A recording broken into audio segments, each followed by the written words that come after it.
établir qu'un tiers n'est pas décimal, nous allons utiliser une démonstration par l'absurde. Mais c'est quoi une démonstration par l'absurde? Donnons un exemple. Je suis dans un ascenseur avec beaucoup d'autres personnes et quelqu'un appuie sur le bouton. Et l'ascenseur monte. Seulement, je n'ai pas vu sur quel bouton la personne a appuyé. Et mon camarade qui est avec moi dans l'ascenseur me dit « Ne t'inquiète pas, c'est bon. Il a appuyé sur le bon bouton. Nous allons au 5e étage. » Je fais confiance donc à mon ami et à l'arrivée, en vérifiant l'étage, je me rends compte qu'on est au 6e. On n'est pas au 5e. C'est absurde.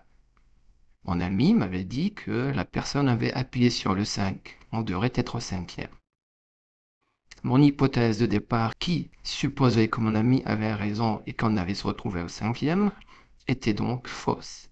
Je conclus donc que la personne n'avait pas appuyé sur le 5.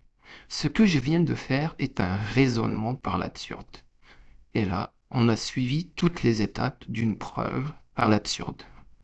Mon objectif est de prouver qu'un tiers n'est pas décimal. Et je vais faire un raisonnement par l'absurde. Je supposerai donc qu'un tiers est décimal.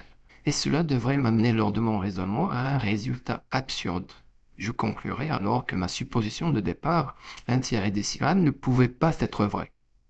Par conséquent, je conclus que un tiers n'est pas décimal. J'aurais alors prouvé ce que je voulais. Je vais commencer mon raisonnement en m'appuyant sur mon hypothèse. Il faut savoir comment se caractérise un décimal. Tout décimal s'écrit comme un quotient par une puissance de 10, car un entier relatif divisé par 10 exposant un entier n.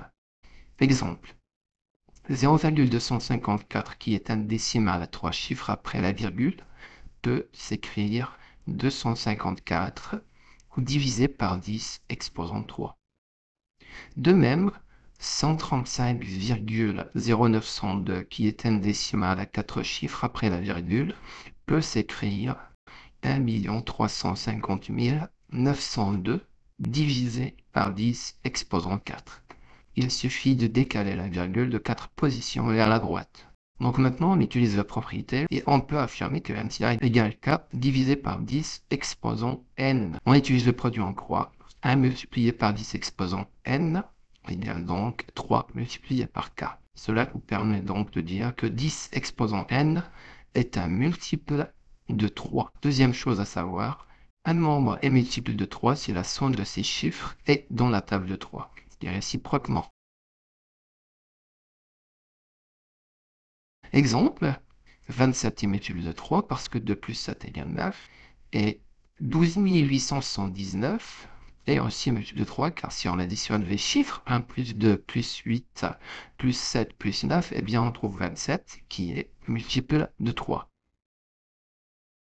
En utilisant cette propriété, on devrait donc avoir 10 exposant n devrait être donc multiple de 3, et par conséquent, la somme de ces chiffres devrait être dans la table de 3. Or, après 1, il n'y a que des 0. 10 exposant 3, par exemple, égale 1, 0, 0, 0, 1000. 10 exposant 5 égale 1, 0, 0, 0, 0, 0, c'est-à-dire suivi de 5 0. Et 10 exposant 7, c'est un 1 suivi de 7 0. Quand on va additionner tous les chiffres de 10 exposant n, on va trouver donc 1.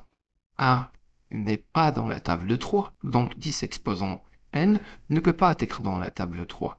10 exposant n n'est donc pas un multiple de 3. Pourtant, il devrait l'être d'après ce qu'on a vu précédemment. On arrive donc à une absurdité. Je peux donc conclure que mon hypothèse de départ est fausse. Un tiers n'était pas un décimal. Conclusion, un tiers n'appartient pas à D, un tiers n'est pas un décimal.